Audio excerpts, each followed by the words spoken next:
Good morning. This is the last day of the year, December 31st, 2022. After today, it's going to be 2023. So, I don't know where the year went. It just kind of zoomed by this year.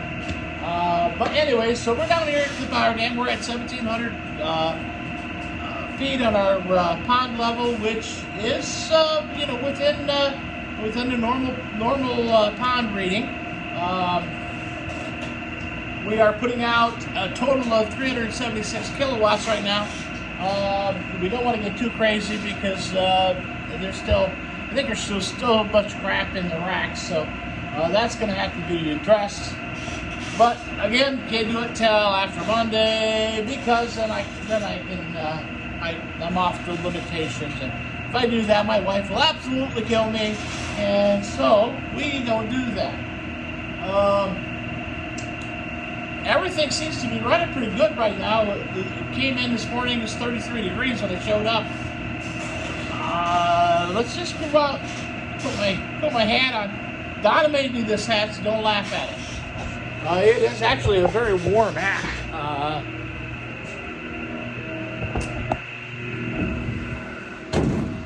Donna starts to knit, and everybody gets stuff. So she's made blankets and all kinds of stuff. Anyways, let's take a look here. The river's flowing pretty good. You can see we're down on our levels. Our water level's down.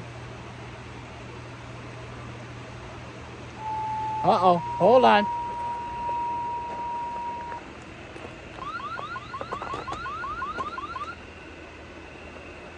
Fire dispatch, Indian Lake Fire. Fire call to 186 Old State Route 28C, Indian Lake. CO2 detectors going off. Okay. Indian Lake's got a fire call for a CO2 alarm. But if they got two CO2 detectors going off, there's a problem. They say there's not, but there is. But anyways, we won't have to go to that.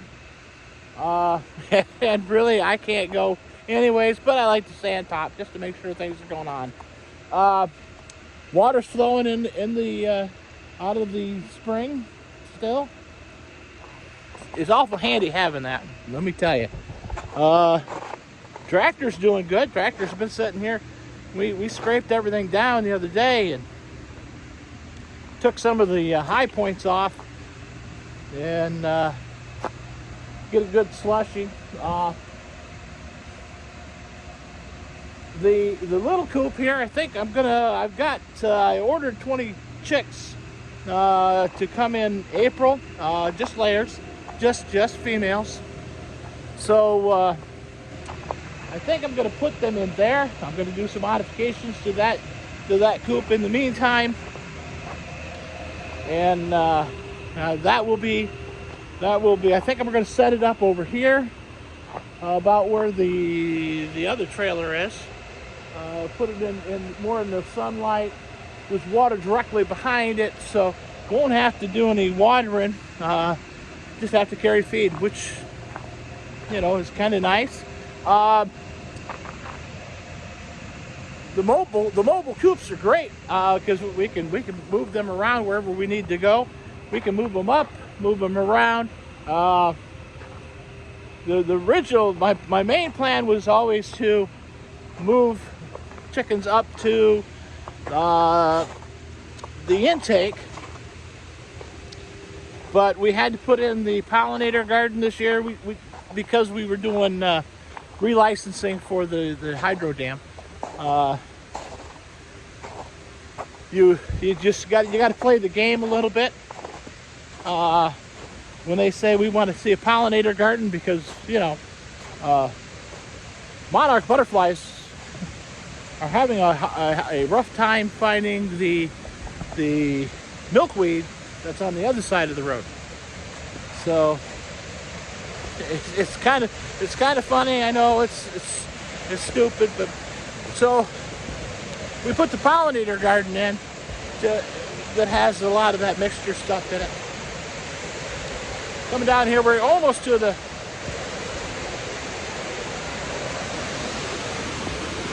swing around here. Awful noisy.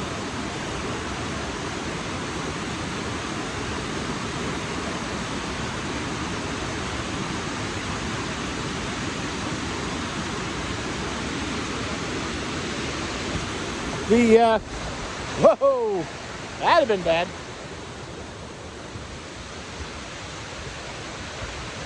The river's a little bit, still a little bit high, but it's about where it should be.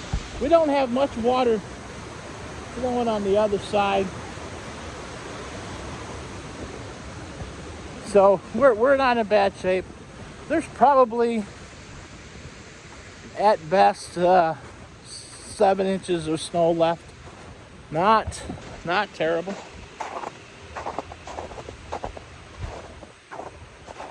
I'm gonna walk over here and look at my tube. I don't see any water coming out of my tube that I stuck in the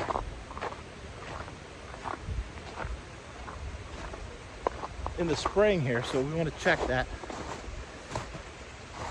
I think we got a little clog right there. Some leaves backed up there, stick. That's okay, we'll just step over it. It'll be all right.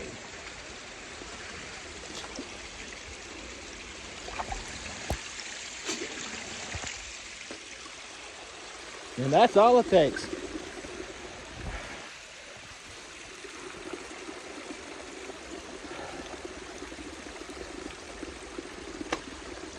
Should be more than that.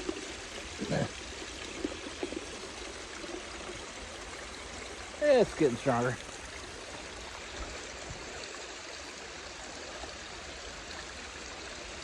Makes it easier with the pipe there to fill buckets. Gonna check, see what's in blocking it. Oh yeah, there's leaves right there.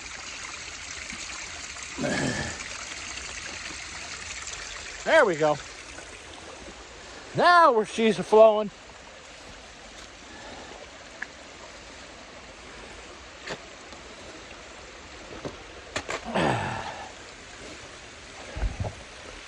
Flowing much better.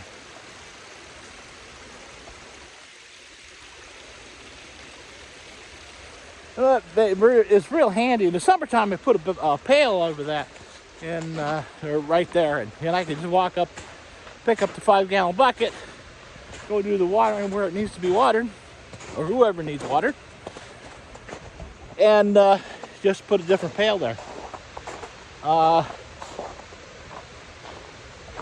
But also, I've been free ranging the chickens through the summer.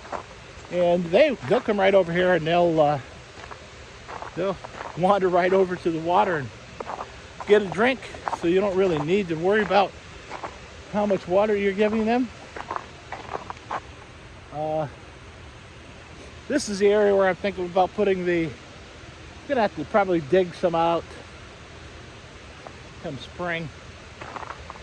Get that channel moved over, but this is basic. This is where I'm at right now. This is in here, it's grass, so I could put that small coop right here, run a fence along the back side of the water line. There's the stream there. Keep them out of it. Keep them off the hill. The hens like to roost up in there, or like to go up in there and hang out. They would just go hang out there. Imagine I lost quite a few right there, because that gets pretty, that's during the summertime. There's a lot of more predators around.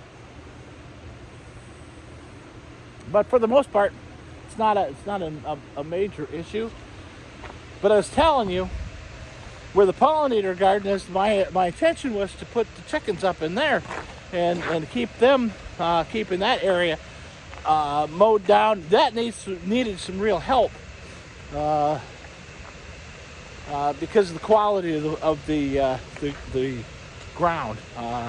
It is very,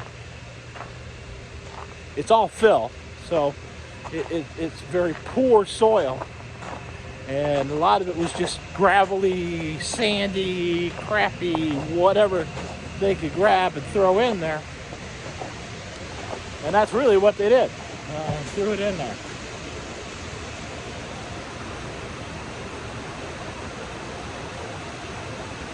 Originally, when the penstock went up the hill, get a look at the river this morning.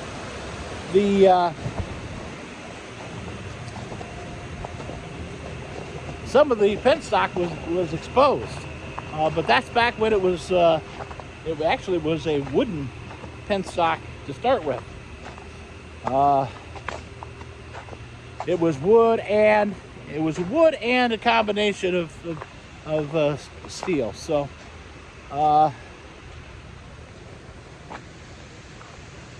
there's some conflicting reports. One of the millwrights said, "Oh no, when they only replaced certain sections," but I believe they were because everything's down through here was redone. We've got a brand new in 1988 or 86, 88. They got a thruster block here and a thruster block up about halfway up there, about where the rocks are. And to me, you've only got a little section through there that was not, that you had to dig out. So why in the world would you not replace all of it? Yeah, so I don't believe that. I don't believe he's correct. I believe that that it was all replaced. Again, that was what, almost 40 years ago. That doesn't seem possible, but it's almost 40 years ago.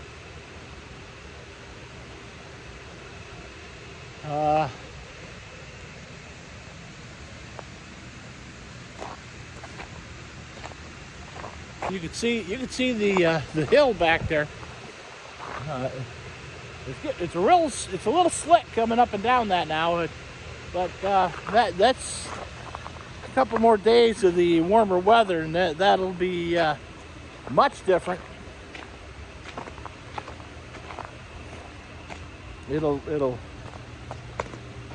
We'll actually start to see more gravel. You can see where I went up there with the tractor, and so a lot of that's going away and gone now. It's pretty thin. So with the rain that's coming and the warmer temperatures, a lot of that is going to be gone. A lot of this will be gone here. It seems, I mean, we had the trailer sitting here, so it didn't get a lot of the early frost and freeze on it, but it did go away.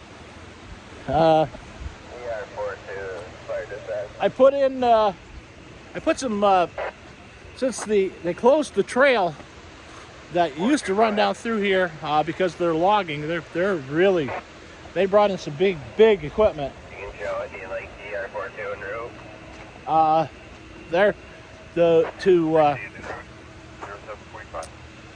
To do their logging, they brought in some pretty impressive equipment to get back in there, get things cleaned out. And the road is like a super highway now. But they closed the snowmobile trail through that section, and a lot of people don't realize that it's closed. There are some little tiny signs that they put up, but I'd been to a garage sale, picked up some reflectors for free. And so I took them up and put them on the snowbank by the sign so people have a little bit more sight to see, because it says they will fine you for being on that trail. And it says closed, go that way. the problem is people have done it for years and they don't even read the signs anymore. So give them a little more heads up. The problem with people riding on that now, there's a little section that's just past our property, which runs probably another 100 feet down here, 150 feet maybe. And at the edge of our property turns into state property. Well, the state only owns a little portion through there. And then it goes back to Lime Timber. Well, Lime Timber is a timber company, and their job is to, well, their main task is to log. If the snowmobiles are starting to interfere with the logging, they will just close their whole operation down for snowmobiles, and which is probably half or 90%, half to 75%, let's give it that, of all the snowmobile trails that are up here. So you know, we want to make sure that people are obeying and they're not causing any more problems. I know I was contacted earlier this year by the forester. They have a forester that goes around and marks the trees and marks areas to be cut, and you know, that's what he does. He stopped and saw me one day and asked if I had any problem if they closed the trail, and I said, well, it doesn't bother me either way. You know, but so, you know, he was indicating they wanted to shut the entire operation, entire road down, or the entire trail system through their property down. That would be huge, but you know, it's their property. Yes, people say, well, that road is owned by the town of Wells. Well, no, the road is not owned by the town of Wells. The road is only maintained sometimes by the town of Wells. The property underneath the roadway is owned by the property owners that are adjacent to that property. So, as a closed highway and a dead-end highway, the property owners have the right to say, no, you're not going to do that. So, you know, and going off of this road is private property everywhere you go. So, you know, they could easily just go, nope, you're not doing that, shut everything down, and then they, you know, it would be a devastating move to the local economy, because we really do, we don't make a lot of money on snowmobiles like we used to. Snowmobile is becoming really a gone tourism thing. The sport of it is now people load their snowmobile up, go up for the weekend, go for a ride, put them back on their trailers. They bring their own food, their own fuel, you know. They get them repaired at their shops down below or wherever they're at. So a lot of that nothing happens here. Some of them even own camps now, which is, you know, they own a house up here, so they just come up to their house, go for a snowmobile ride, put the thing in their garage, and go home. So it brings in a little bit of money to the area, mostly to the bars and to the restaurants, but the rest of the area does not gain a lot of income from it. You know, at one time they had parking fees for snowmobile trailers. It was $2 a day, you know, and you came in, you parked in the area. There was somebody sitting in the booth watching the vehicles. You came in, you parked your thing, you spent $2. I mean, what's $2? You know, we pay more than that for. I paid more than that to park in the hotel parking garage in Niagara Falls this summer. It was like $14 a day, and I had a room. So, oh well. Anyways, all right. Go back inside, do some more checking. Then we're gonna get out of here. Controls are looking good. We're still at 1701, so 1701, yes, 0.01, 1,000ths. I'm gonna go in, set you down here when I put my earmuffs on, because I don't want to go out there and it's loud out here, so I'm gonna go out here and check the pressures of the turbine or the water coming down through the turbine. That's one of the easiest ways that we can tell if it's getting clogged up to the top. You see that dot there on the dial? That's almost perfect. It starts to drop down below 12. It's time to clean the racks. So we're running really good. We're going to let it sit there and run for a while. I'll check it out online later. Be shot downstream here.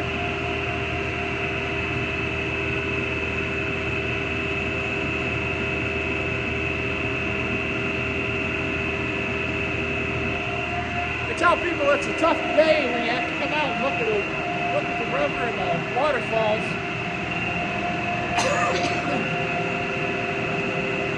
Still got a tickle from the anesthetic. A little sore. They pump you full of saline, so I've been taking an extra diuretic to get rid of some of that. You have over there, that wicket over there is starting to leak a little bit, so we'll be next week we'll be doing our monthly greasing on these. Those are the wickets that go in and paddle it once it closes like this. Set up, that'll stop that.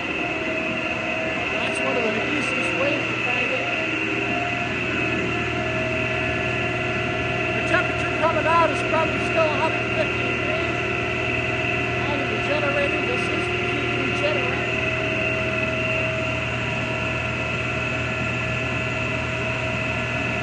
The fault speed increaser is doing well. Oil temperature is about 130 degrees. Our couplers look good. Thruster bearing looks okay. I changed the oil in this summer. Yes, that's the first time in 5 years it's been changed. So we keep an eye on that. We do have a low speed on the input seal. On the output shaft, not that uncommon. The smaller unit is just a smaller version of what we've got. This is a Hanson. Another CE. We've had this one for a little bit of money.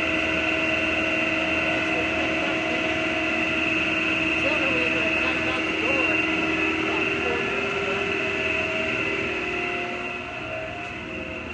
Actually, it was this week we moved that out of there.